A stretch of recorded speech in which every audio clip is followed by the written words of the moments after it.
KPU dianggap curang, KPU dianggap berpihak misalkan, itu semua bisa diklarifikasi, bisa dijelaskan. Misalkan begini, yang paling ramai itu kan ketika pendaftaran pasangan calon presiden, Pak Prabowo dengan Mas Gibran, itu KPU belum sudah dianggap memihak dan seterusnya ya.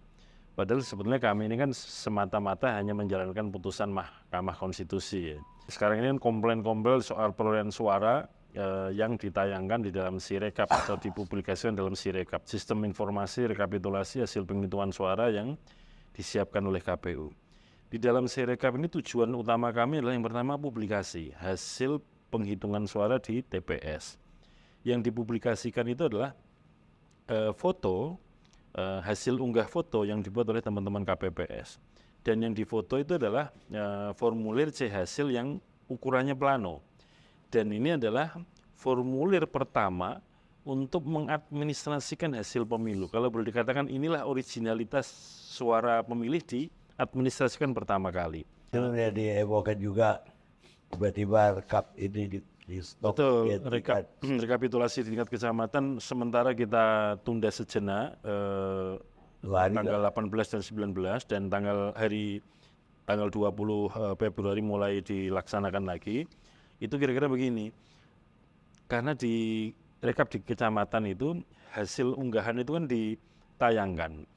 Sebetulnya yang dihitung bukan yang ini, yang dihitung itu adalah formulir hasil penghitungan suara dari TPS yang ada di dalam kotak suara. Jadi kalau misalkan di sebuah kecamatan itu ada 10 desa dan 10 desa itu ada 10 TPS, berarti kan ada 100 TPS, 10 kali 10 ada 100, maka teman-teman di kecamatan itu akan merekapitulasi 10 TPS, dibuka satu-satu, misalkan desa A ada 10 TPS, buka kotaknya TPS 1, mulai dari Pilpres, DPR, DPD, DPRD Provinsi, dan Kabupaten Kota. Dibuka, kemudian hitungannya ditayangkan, dan kemudian dicocokkan apakah yang Sirekap sudah sesuai atau tidak. Bukan sebaliknya ini rujukannya kepada Sirekap, enggak. Ini yang dijadikan dasar utama. Kalau kemudian unggahan Sirekap yang tidak benar, kemudian dikoreksi di proses rekapitulasi.